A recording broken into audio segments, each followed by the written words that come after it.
All right, fellow patriots, welcome back to another Friday Mental Jiu-Jitsu. My name is Michael Buell, and I will be your sensei.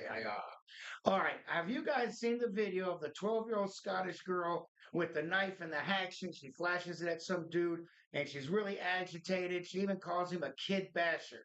Well, this little girl got arrested by the cops. They sent like 10 cops to get her, grabbed her by the wrist, drug her off to jail. They charged her with possession. You're not allowed to own a knife in Great Britain. The knife crime has been so bad that nobody's even allowed to have a pocket knife with them. But this little girl happened to have a big old hatchet and a big old knife just like these, flashes them like this. Why? Why is a 12-year-old girl walking around with these kind of weapons? Well, let's talk about it. Let's just get to start. So I'm calling her Joan of Spark. I'm hoping she sparks a revolution. Little white girls have been abused for over 40 years by what they call rape gangs, grooming gangs of Pakistani men, of Islamic men. So, oh yeah, other people are calling her Wilma Wallace. If you know about history, you know the great William Wallace. He was knighted the protector of Scotland. So that's a great name also, Wilma Wallace, to call her. She's a 12-year-old girl from Dundee, Scotland, who flashed a knife and a hatchet at a man who was bothering her. And if you see the video, she's clearly agitated, and she even calls the guy a kid basher. So keep that in mind. The media wants you to believe no kids were bashed. That's what they told you originally. I made this video Thursday, and I'll make it again Friday because now it's coming out that the media and the cops lied. He did attack these kids. He wanted to sexually abuse them. He was trying to lure them in. All right, so the media wants you to believe for no reason at all that in a country where possession of a knife is illegal, that she's carrying around these two knives and flashing to somebody, a Bulgarian man, which is another lie, for no reason. That's what they told us. The police, they want you to know that she's been charged with possession because owning knives is illegal. So she's not charged with assault. She's not charged with attempted murder. She's not charged with threatening because they know they know possession. They just charge her with possession. She's guilty of possession. But if they charge her with threatening the guy, then they'd have to have a court case and they'd have to duke it out in court.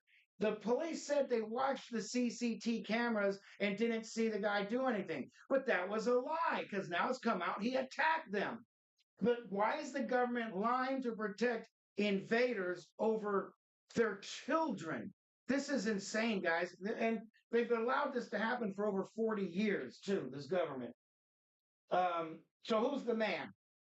So they try to tell us another lie that he's a Bulgarian. Well, I was born in Bangkok, Thailand. Do I look Asiatic to you? Do I look like a Thai to you? I'm not Thai. They're using the truth to lie.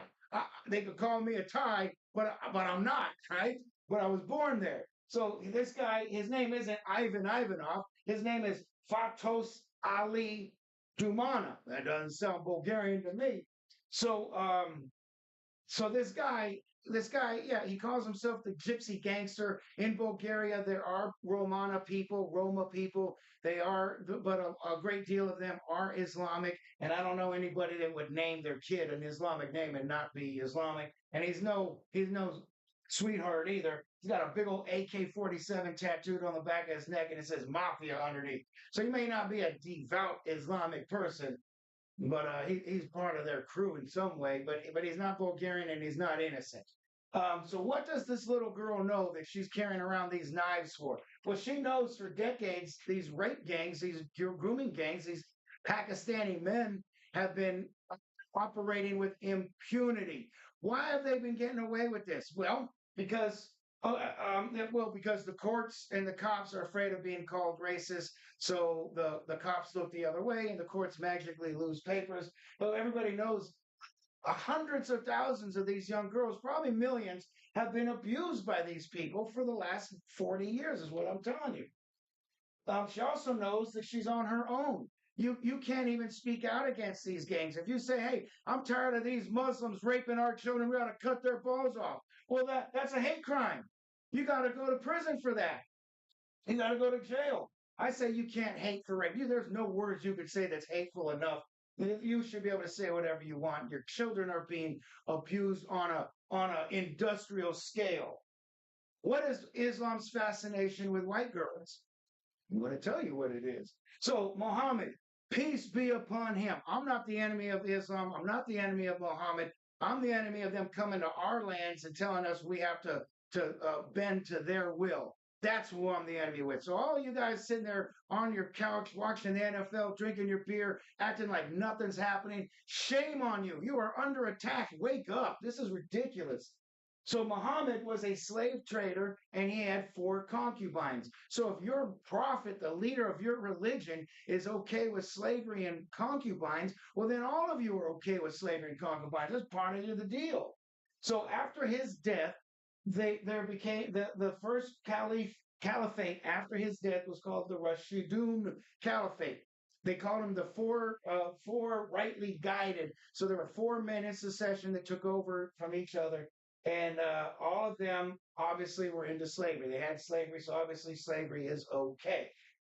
Known as the golden age of pious and just rule. So these pious and just people were deeply into slavery and having concubines.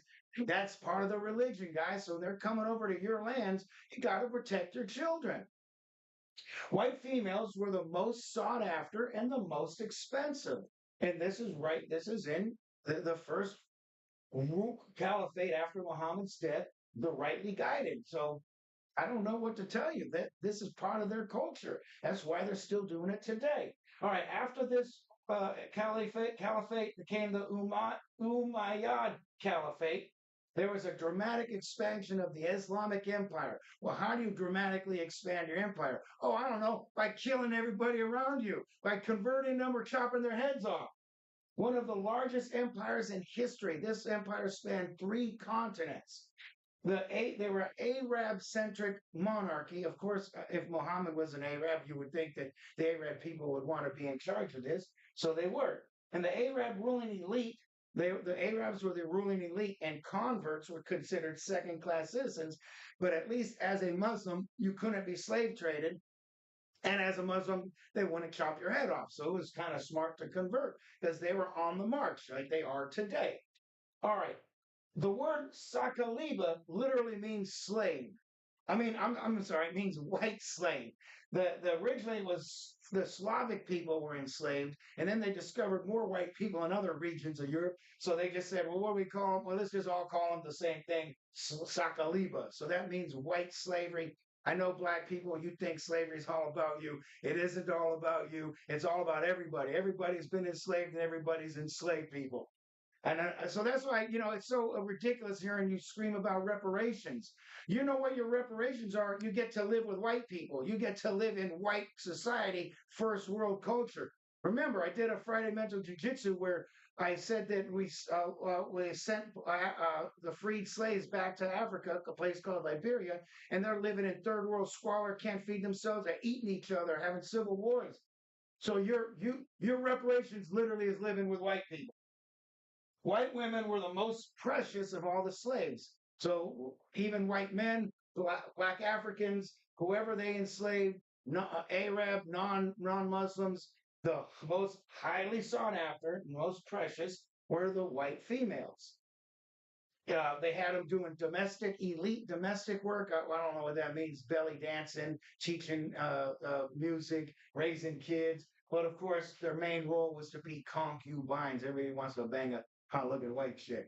All right, the Abbasid Caliphate, the height of Islamic culture and civilization and culture, the height of it, but slavery was a major part of it. Descended from Muhammad's uncle, they shifted Islamic power from Damascus, where these guys were, and brought it over to Baghdad, so from Syria to Iraq.